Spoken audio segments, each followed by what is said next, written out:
Hi, nice to see you. So, can you think of a group of people or a person in your life that you wish you were closer with? Maybe you feel a little bit like an outsider. Let me ask you this. Do you feel like you've actually showed up in the relationship? I'm Sage, I'm a growth coach, and today the topic is want a closer relationship? Be vulnerable. So, how does vulnerability pull us together? Well, it makes us feel more human. Being vulnerable is actually sharing from your heart, from your emotions. And when you do that, you're setting yourself out there and you're taking a risk, right? And maybe, just maybe, the person at the other end is going to reject this. I'd say, well, that's on them, right? Because they just had an opportunity to connect with you on a deeper level and they didn't. And so I would say that's more about them than it is you.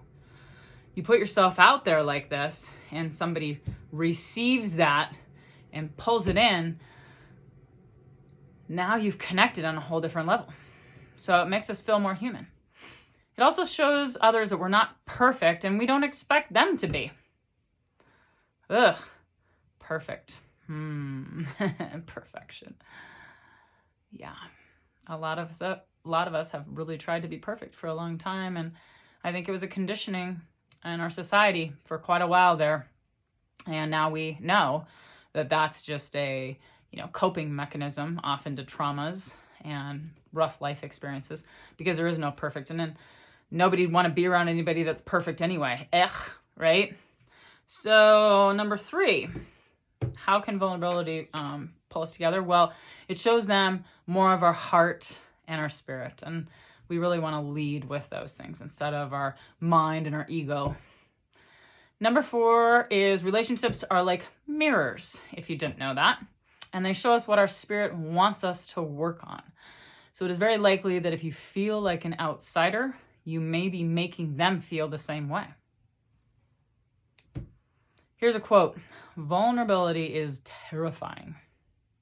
The courage it takes to reveal your heart is one of the most daunting and yet rewarding experiences in life. It will set you free. This is from the Better Man Project. Question for you: what relationship would you really like to improve in your life? Do you feel like there could be a way that you could be more vulnerable?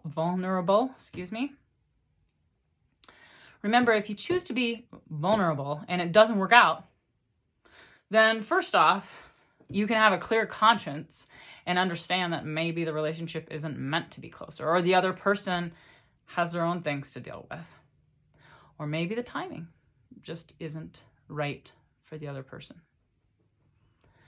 So 3 ways today that you can be more vulnerable. Communicate from your heart. That's number 1. Just ask yourself, is this coming from my heart, or is this coming from a place of ego and protection and fear? Okay? Is it coming from my heart?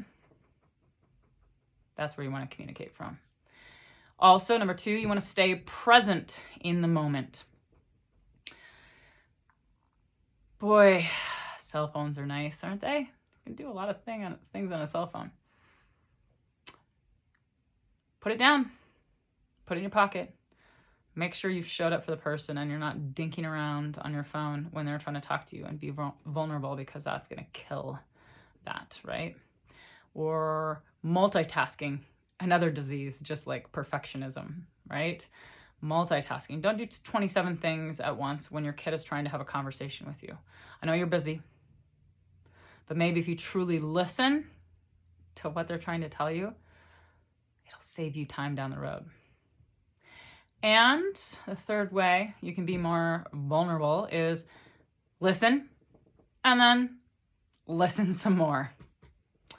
Said it before, I'm going to say it again. You're not going to get in trouble listening. Because really, you have to be able to provide space for other people to be vulnerable without piggybacking on what they say. Oh yeah, that happened to me too.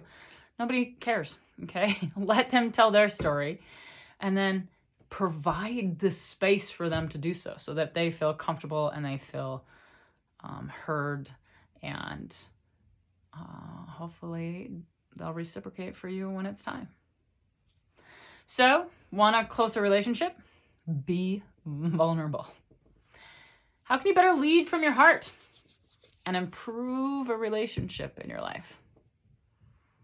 You might have to play this one again and think about it a little bit. Thanks for joining me again, as always.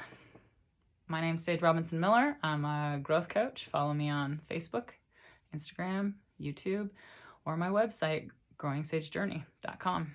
Love ya.